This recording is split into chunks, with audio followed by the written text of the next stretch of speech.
آئینہ دیکھتے. ہمارے نوجوان بھی سارا دن آئینے کے آگے کھڑے رہتے ہیں، کبھی بال اس طرح کے بناتے ہیں، کبھی اس طرح کے. تو میرا کئی دفعہ دل کرتا ہے کہ میں ان سے کہوں کہ تو آئینے کو کہہ رہا ہے جھوٹ بول، پر وہ کیسے بولے؟ تو کہہ رہا ہے آئینے کو کہ تو کیا سب سے پیارا تو ہی لگ رہا ہے، پر وہ کیسے بولے؟ اس نے تو سچ بتانا ہے. ان کو آئینہ جو دکھایا تو برا مان گئے. تو میرے عزیز یاد رکھیے گا، نبی پاک صلی اللہ علیہ وسلم بھی آئینہ دیکھتے. آئینہ دیکھنا حضور کی سنت ہے. کوئی سنت سمجھ کے آئینہ دیکھے گا تو ایک دفعہ دیکھنے پر 100 شہیدوں کا ثواب ملے گا. لیکن نبی پاک صلی اللہ علیہ وسلم آئینہ دیکھتے کیا کہتے؟ اللہم انت حسنت خلقی فحسن خلوقی. یا اللہ، یہ دیکھیں حضور نے ہمیں سکھایا ہے، یا اللہ جس طرح تو نے میری صورت اچھی بنائی ہے میری سیرت بھی اچھی بنا دے. یہ ہمیں سکھانے کے لیے دعا. یا اللہ جس طرح صورت اچھی بنائی ہے، جس طرح تو کہتا ہے نا اس دفعہ اس وقت دیکھ لو کپڑوں پہ کوئی داغ نہیں، تو دعا کیا کر باطن کے بھی اللہ داغ دور فرما دے. یہ والا سارا معاملہ بھی ٹھیک ہو جائے. آخر کی طرف آتا ہوں. فرمایا جب کھانا کھانے لگو تو دعا مانگو. اور ایک روایت میں فرمایا یہ دعا پڑھ لو، کھانے میں زہر بھی ہوگا تو تم پہ اثر نہیں کرے گا. کھانے پہ ایسے میں بڑی تکلیف سے کہتا ہوں کہ آج بھی ہمیں کہنا پڑتا ہے کہ بہت سارے لوگ ایسے ہیں جو ابھی بھی کھانے سے پہلے بسم اللہ نہیں پڑھتے. یار بڑے افسوس کی بات نہیں؟ بڑے افسوس کی.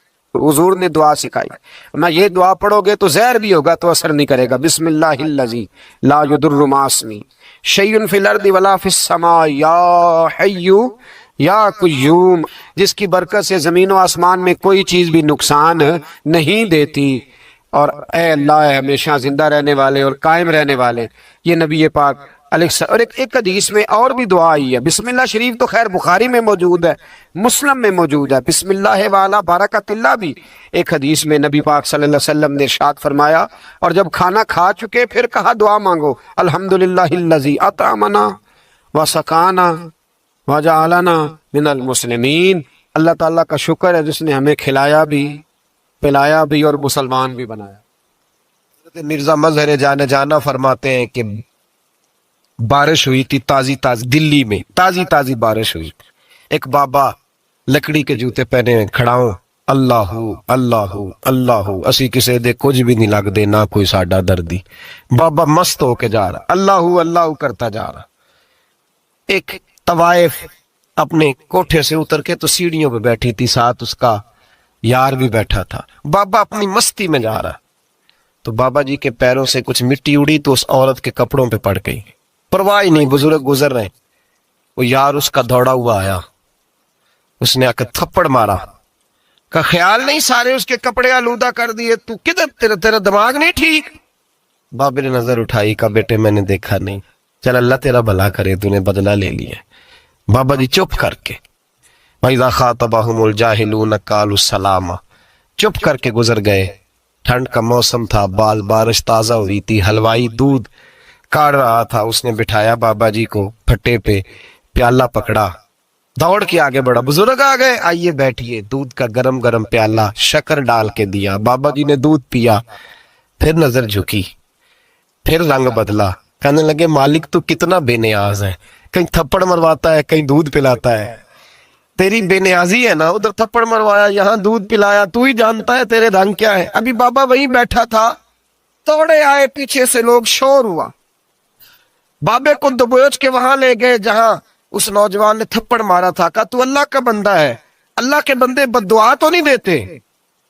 ہوا کیا؟ کہا تو نے بد دعا دی ہے. کہا نہیں دی، بات بتاؤ. کہنے لگے اس نے تجھے تھپڑ مارا ہے، چھت پہ چڑھا ہے، پیر پھسلا ہے، گردن کے بل گرا ہے، من کا ٹوٹ گیا، مر گیا ہے، تو نے بد دعا دی ہے. بابا جی کہنے لگے یار میں نے تو دوسرا لفظ بھی نہیں کہا، بھلا ہو کہہ کے گزرا ہوں، میں نے نہیں بد دعا دی. کہا تو نے دی ہے تبھی تو مر گیا. کہا نہیں دی. کہا بابا تو بزرگ آدمی ہے، سچ بول. تو بابا جی کہنے لگے سچ سنو. پھر میں آ رہا تھا، میرے پیروں سے مٹی اڑی، اس کے یار کے کپڑوں پہ پڑی، اسے برا لگا، اس نے مجھے مارا. جب اس نے مجھے مارا تو میں کوئی لاوارث تو نہیں تھا، مجھے دشمن نہ چھیڑو، میرا ہے کوئی جہاں میں ابھی پکار لوں گا، نہیں دور ہے مدینہ. اس نے مجھے مارا تو میں کوئی لاوارث تھا کہ میرا بدلہ کوئی نہ لیتا. اس نے مجھے مارا ہے تو میرے یار کو برا لگا ہے تو اس نے اسے مار دیا ہے، میری تو غلطی کوئی نہیں، یاروں کا جھگڑا ہے.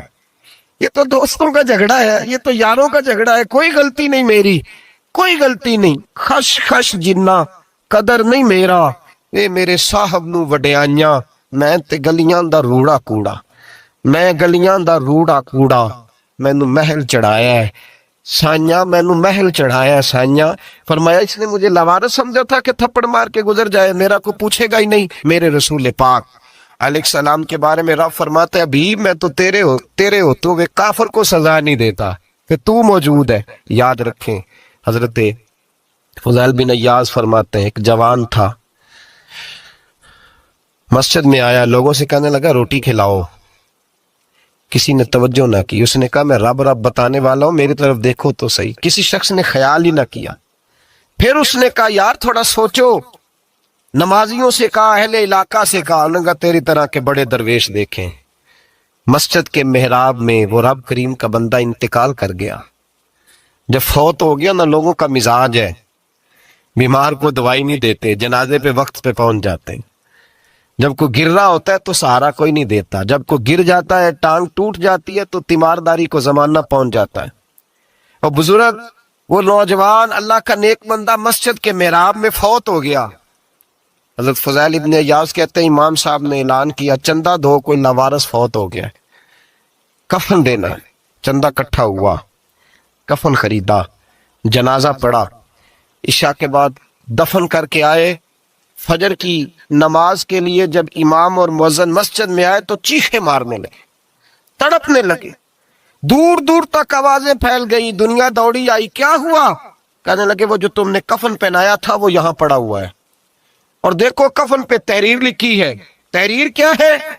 عرش کے مالک نے فرمایا میرے دوست نے روٹی مانگی تم نے دی نہیں, اس نے تمہیں میرے قریب کرنے کے لیے اپنی طرف توجہ کرائی, تم نے کی نہیں, اور میرا یار تمہارے کفن کا محتاج تھا. سنبھال کے رکھو اپنا کفن, میں نے اسے جنت کا لباس عطا فرما دیا, سنبھال کے رکھو. یہ کوئی لاوارثوں کا ٹولہ ہے؟ یاد رکھیں جو وارث والے ہیں, وارث والے ان کا رنگ اور ہے, جو ماننے والے ہیں ان کا مزاج اور ہے. اپنی زندگی لاوارثوں کی طرح نہیں.